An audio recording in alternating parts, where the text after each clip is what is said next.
We're now learning Area 51, America's capital city for UFO sightings and the stuff of Hollywood science fiction, is apparently real. Before almost 1 million people would sign up for the Facebook event Storm Area 51, they can't stop all of us, which would set the internet ablaze with meme after meme. Before public interest in Area 51 would result in the passing Route 375 being renamed the Extraterrestrial Highway, and Area 51 would be featured in the film Independence Day. God. Why the hell wasn't I told about this place? 2 words, Mr. President. Plausible deniability. Before Area 51 would become the source location for never-ending conspiracy theories about extraterrestrial life, including reverse engineering alien technology, experiments on alien life, crossbreeding, time travel, and more.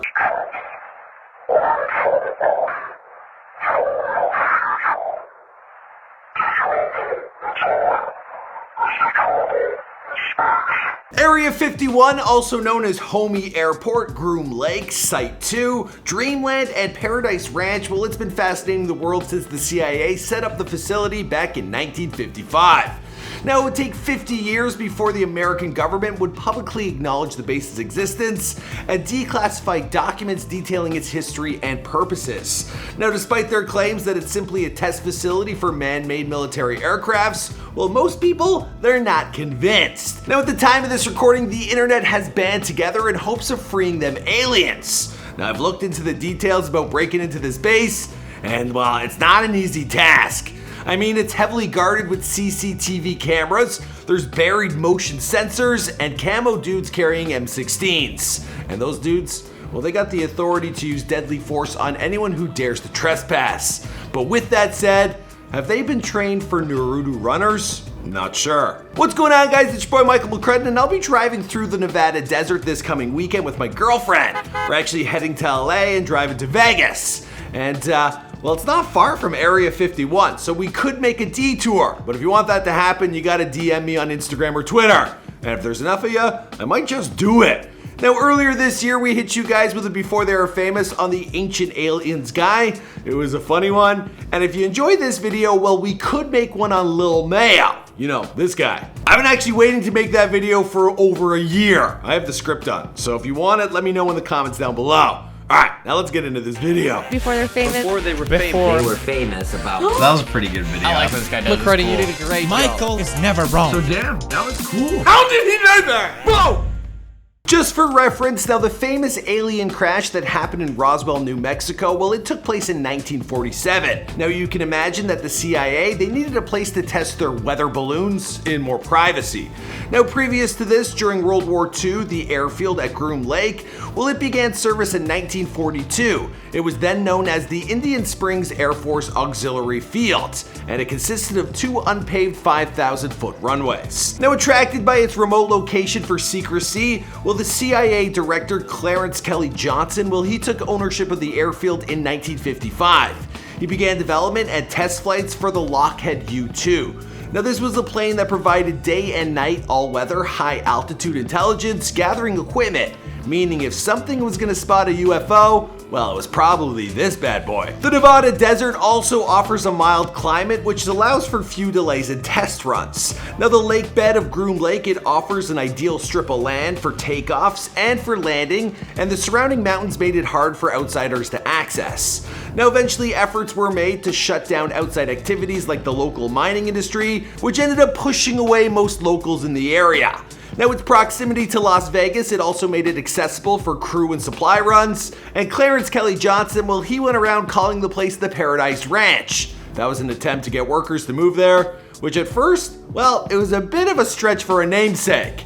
Now in its first year of operation, Area 51, it was little more than a runway, a couple of hangars, some trailers, and a storage tank. By 1962, the place had been built up to offer 130 long-term housing complexes. The main runway, it had doubled in size, and they could now hold over 1.3 million gallons of fuel. Also, there were multiple hangars, buildings. The place had become legit. Now they began developing drones similar to the Lockheed U-2, but far more advanced, and this was as America kept its eye on threats from the Soviet Union and later Vietnam. Now throughout the 60s, there were plenty of planes taking off from Area 51, hitting places all over the world. There were the SR-71 Blackbirds and the A-12s, or ox carts. Now during these years, there were constant reports of unidentified flying objects being seen in the sky around the base. Now these objects, they were described as moving faster than a bullet, fiery in appearance, and many of these claims, well, they could easily have been debunked as man-made crafts, but others, well, they were less convinced. Meteorites rained down, followed by reports of saucer sightings. Immediately, a team from the British Unidentified Flying Objects Association went into action. From the 70s, a memo written by CIA Director William Colby, well, it was found referring to the area stating, the CIA considered no other spot on Earth to be as sensitive as Groom Lake. Now people, they suspected all sorts of things were going down at Area 51, reverse engineering of alien spacecrafts, meeting with extraterrestrials, experiments on dead or alive aliens, time travel and teleportation technology, cloning alien viruses, developing advanced weapons, weather control, and underground tunnels. Also laboratories for a little bit of that crossbreeding. Vickers van der Merwe was recently apprehended after prolonged sexual activity with aliens in District 9. In the 1980s, Area 51, it was responsible for the development of the F-117 Nighthawk, and that was before it was moved to another airbase in Nevada. Now this was also the same decade that gave the public wild revelations from former base employees like Bob Lazar. Now he spoke about that fancy alien technology. I was told that I was hired to replace one of a couple people that were killed while working on one of the reactors from one of the crafts. Apparently they, for whatever reason, cut open an operating reactor, and the device exploded, killing both of them. Now, if you don't know who Bob Lazar is, right now this guy's the talk of the internet. Now, he's a physicist and a scientist who claims to have worked at base Area 51, and he was in charge of reverse engineering alien spacecraft. He made tons of crazy revelations, and he put his life at risk doing so. He's also stated that there were several spacecrafts with space-bending technology that was impossible to have come from this Earth. Now, others have also made claims about working at the base, some with aliens, one named J-Rod. That guy was telepathic. Well, I actually found a video online. It's apparently a J-Rod interview. There were also mysterious deaths surrounding a number of base workers. Now, conspiracy theories, they began to snowball, and Area 51 became the mecca for alien and UFO enthusiasts. Now, the first episode of Star Trek, it aired in 1966. Close Encounters of the Third Kind, it hit theaters in 1977, the same year as the first Star Wars film. Aliens in 1979, and by then the culture had exploded. And these were the days before the internet. Now, with so much public interest, the small local town of Rachel, Nevada, its current population is around 51 people.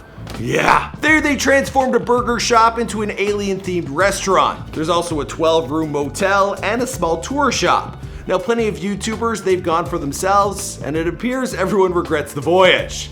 There's just not a lot there. The reason why they don't allow filming inside is because they've never, of all the documentaries and movies, they've never made a scent. By 1995, Area 51, it made great efforts to push back outside interest. Now they expanded the surrounding borders to almost 4,000 acres, laying fence and warning signs.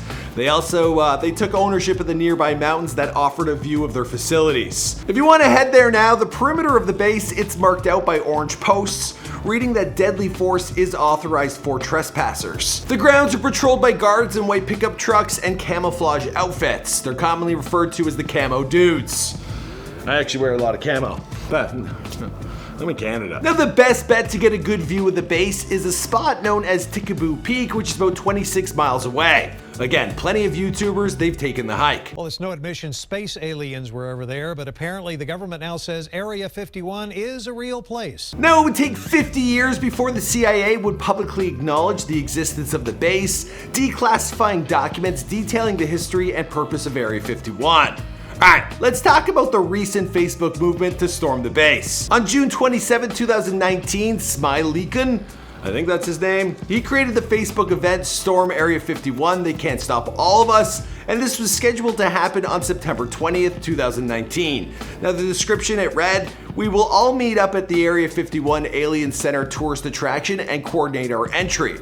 If we Naruto run, we can move faster than their bullets. Let's see them aliens." The post went viral and everyone began sharing their own various plans of attack, from rock throwers to Kyles with monster energy, also clickbait vloggers, and more. We created it.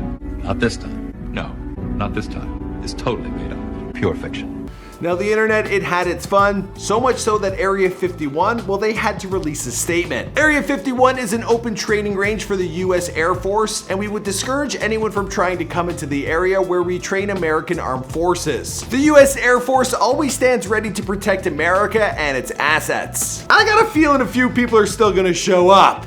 And I'm down to do it myself this weekend, but you guys gotta hit me up in the DMs to make it worth it. I mean, I'm not gonna drive all the way there for 5 of you.